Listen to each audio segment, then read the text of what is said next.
F1 2025 is almost upon us. In today's video, I'm going to be sharing with you how I prepare for a brand new Formula 1 game, maximizing my opportunities to be as comfortable with a new handling model ASAP.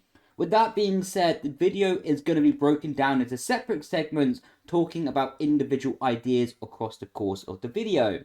So, let's get into the first segment and straight into the heart of the action. The first segment of this video is going to be about building up references. References help consistency, and when transitioning over to a new handling model or getting used to a new game in any sort of situation, consistency with the feeling that you have on the screen with your force feedback wheel as well are really critical factors to allowing you to have the confidence to, when you change something in the new handling model or when you go to a new game, that you know it's the game that has the difference and not the feeling in the wheel. If you're changing a lot of factors just before going to a new game or a new handling model in any situation, then you won't know if it's the feeling of the wheel being different or if it's the game producing different force feedback signals in general. That also transitions quite well over to the tracks that we drive. So something that I really recommend to kickstart this video with the on-track action is going to be picking a circuit on the Formula 1 calendar that you know, you like, and you can trust yourself to be consistent and stable while driving around that circuit. Today, we're going to be using Silverstone, as I quite like it, to be honest. It's my home GP, and I know it like the back of my hand. So, what am I going to look out for? I'm going to be looking out for little details in the circuit, what may be different on F1 25. So, if I need to take a different racing line or different approach to a corner, I know how I did it on F1 24, and I can say, okay, that's different on F1 25, and adjust myself accordingly. If I didn't know how I was doing it on F1 24, then I won't have that baseline reference to work forward with when getting ready and preparing myself with different driving styles, different tactics to maximize the F1 25 game. So, let's get on the track and start searching the first example. So now we are on track here on Silverstone F1 24. As I sort of talked about before, now this is what I'm going to be looking for on the track.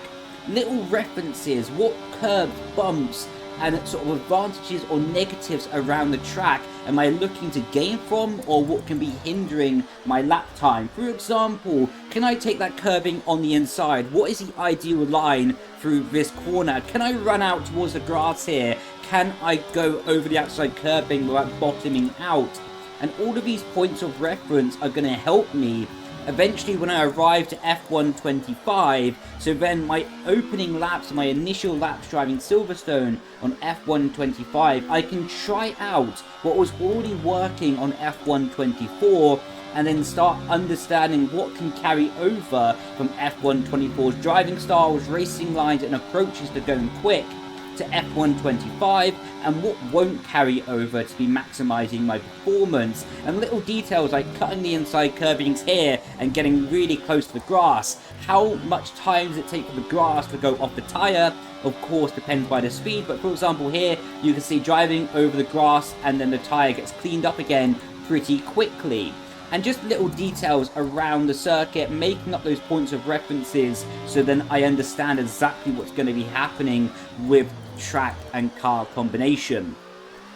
Of course, you have to take it with a pinch of salt because different handling models on F1 25 will of course lead to different racing lines, different approaches and a different feeling within the car. But as I highlighted at the start of this segment, this is simply just about building up an ability, so when you arrive to F1 25, you know what's the same, what is different, and what you could be using to your advantage or negatives when maximizing your lap time potential. Moving swiftly on to the second point of the video, and I really recommend finding a stabilization around your force feedback settings, your camera settings in game, your graphics settings, and if possible your PC and or console settings to go with that. Of course, some PCs have more ability to adjust settings than others, and or your monitors and additional accessories to go along with that. For example, I have my monitor at 240 Hz, so I'm going to keep that as stable as possible and continue to play on 240 Hz.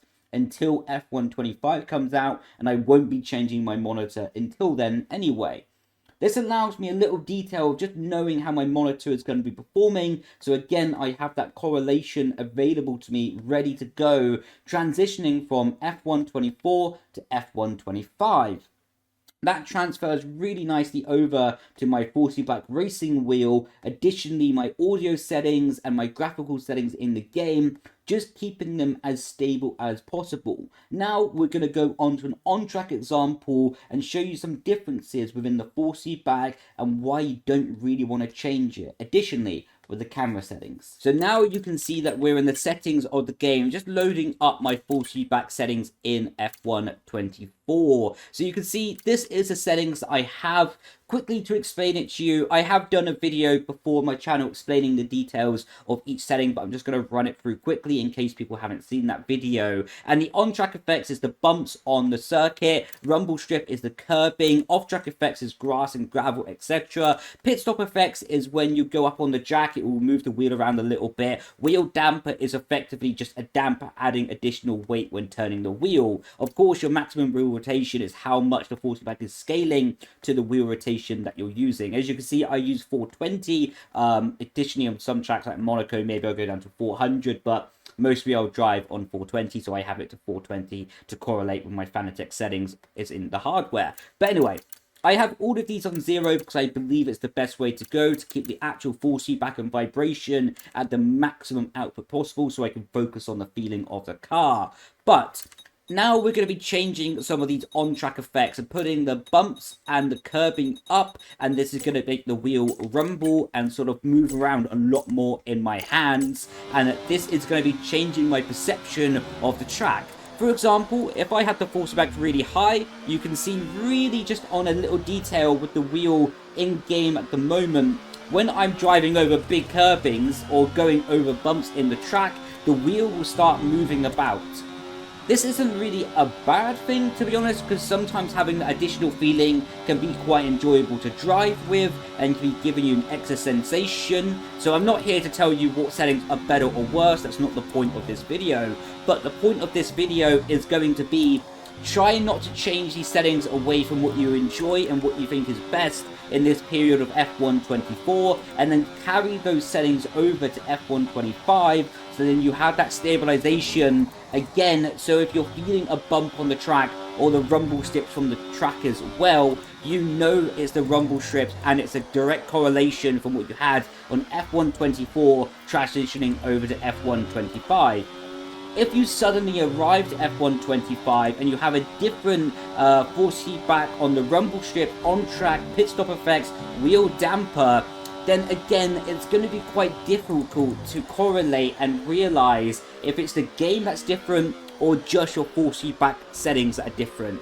If you have the same force feedback settings, if you have the same camera angle, what we'll talk about in just a second, and the game is still performing differently, you can say with a much higher confidence of certainty almost that it is the game that is different and not the force feedback feeling that you have. Once you have locked in, understood that it's the game or a certain factor that is different, it allows you a much quicker possibility to solve that issue and to get on top of it ASAP. Now moving on to the camera angle settings.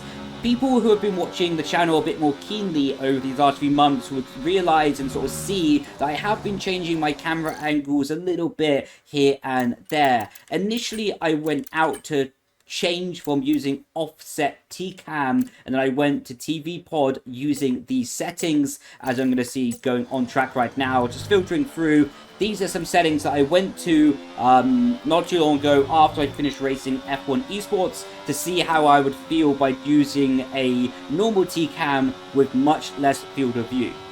And to be honest, it was okay, but I don't really find myself performing at my best with a higher field of view. I generally find myself more comfortable and performing better when using a lower field of view, so I have transitioned back over to using that lower field of view now, as in the offset T-cam, and this is what I'm going to be keeping for the rest of F124 and carrying these exact settings over to F125 so I can be confident, ready, and understanding game differences as soon as I'm turning laps on the new game. just quickly to load up these settings in case people do want to take note of them, they can do so if they would like to. And this is my offset TCAM settings, and this is my normal TCAM settings as well. Cockpit, I don't really drive in that often, but sometimes I do like to have a bit of a giggle and have a bit of a laugh when driving a cockpit. These are the settings that I use, just as people may be asking, so if you would like to use these settings, feel free to do so. The third and final segment of this video is also play some other games, try some different handling models, and enjoy it along the way. I love playing iRacing. I think it's a really fantastic game, much like Assetto Corsa is. But if you're on console and you have other games that are available to you, or limitation of other games that are not available to you, then just play around, have different cars, have different feelings. And ultimately, playing those handling models and learning a different sensation of how to maximize the possibility and capabilities of a different car can help transition you to F1 25, as maybe, just maybe, some similarities will pop through and you can learn from those experiences to maximize your capabilities. So, as you can see, this is exactly what I'm talking about. At the moment, I'm driving Brands Hatch with an F4 car in a very waterlogged track on wet tyres. You can see that puddle is bigger than you find outside a bus stop on a Monday morning. If you're from Britain, you know what I mean. So, anyway, getting back to the point of the video. This has very low correlation to F1 24. Borderline no correlation to F1 24, in all honesty. Don't crash, don't crash. That was almost very close to crashing. Anyway, so, cracking on. Like I said, this has a very low correlation to F1 24, but you know what? It's fun. It's enjoyable to be driving the car around the circuit, and not every single thing you have to be doing is about trying to go fast on F1 24. And in all honesty, some of the skills and some of the little techniques that I'm going to pick up from driving this random car, random track combination that has borderline no correlation to F1 24 might help me with just some little skills that I'll pick up subconsciously. For example, slightly better brake application in these conditions. It's so easy to lock a tyre. For example, 2 tyres locked and going off the track.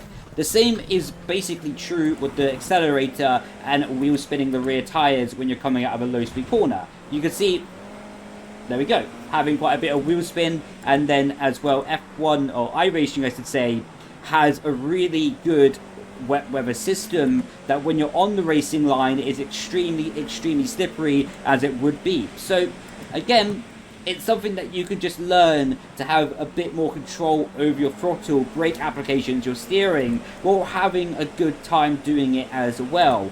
I often do this on Assetto Corsa. I sometimes just take a road car around a really small track, and like, not even Brands Hatch Indy, like even smaller. I'll throw up an example in just a second when I'm done driving Brands Hatch with F4, and just taking that car around the track and just learning new skill sets can just bring up different techniques and bring to light little things I need to work on. As exactly, I need to do better brake application there, and because I didn't, I'm now cutting the grass. It is what it is. Life comes at you fast. So, heading over to Assetto Corsa. Now we are on Assetto Corsa, driving the small track that I mentioned. I don't even know how to pronounce it, but it's a beautiful, tiny Italian track where it has so much class and so much flow to it. Driving a KTM Expo, what again is a million miles away from a Formula 1 car, but it's good fun to be driving, and it's a good skill set to be learning as well. Driving, just like I said, a different game, a different track, a different feeling, as you're driving these circuits that have never been on the Formula 1 calendar, at least to my knowledge, especially this one, and you're having to learn different techniques, different characteristics of the car, and learning different circuits as well. What is just good muscle memory for the brain, having to pick up these different car driving styles. And it means that when you have to pick up a different driving style for F1 25, because you've been practicing how to learn, how to adapt, how to get better with unfamiliar situations. When you do arrive to F125, you can have a better opportunity to be adapting quicker to that situation. You can see just going around the corner of his car is beautiful to drive on the limit. I've actually driven this car, not exactly this specification, but I've driven it at the Race of Champions in Mexico in 2019, I believe it was. Was able to finish. And you can see now, just going through these hairpins, taking the curving, and just having fun power sliding the car on the exit. A pliable car, a good laugh to be driving as well. A little benefit about Assetto Corsa is it has the inbuilt telemetry to the game, so you can easily see, visualize, and understand your driving inputs, your driving sort of style as well because of that, and it can give you a nice way to improve in this sort of off time between 24 and F1 25. Coming towards the end of the lap now, then we'll return back to the garage and I can show you my own telemetry from these laps as well, just jumping over these inside curbings, and the force feedback on this game is exceptional, so it is a good amount of fun to be dancing around it with the circuit. Now coming over the line, we did a 1 minute 20.942. Popping back into the pit lane, and as you can see now, this is telemetry. My inputs are not the best I've ever done, right? Just bear with me. My brake shape is not very pretty in this example, but at the top you do have your braking example, you have your speed trace in the middle, your gas, aka your throttle usage, and your gear at the bottom. And this means that you can start analyzing, improving, understanding where you can go better and how you can do stuff differently. So there we have it. That's my video on how to prepare for F125, utilizing different skill sets, characteristics, and techniques to maximize your time efficiency in these few weeks ahead of the brand new game releasing. I've been Brendon Leigh. Thank you so much for watching, and I'll catch you in the next video. Grazie, ciao, ciao, bye bye.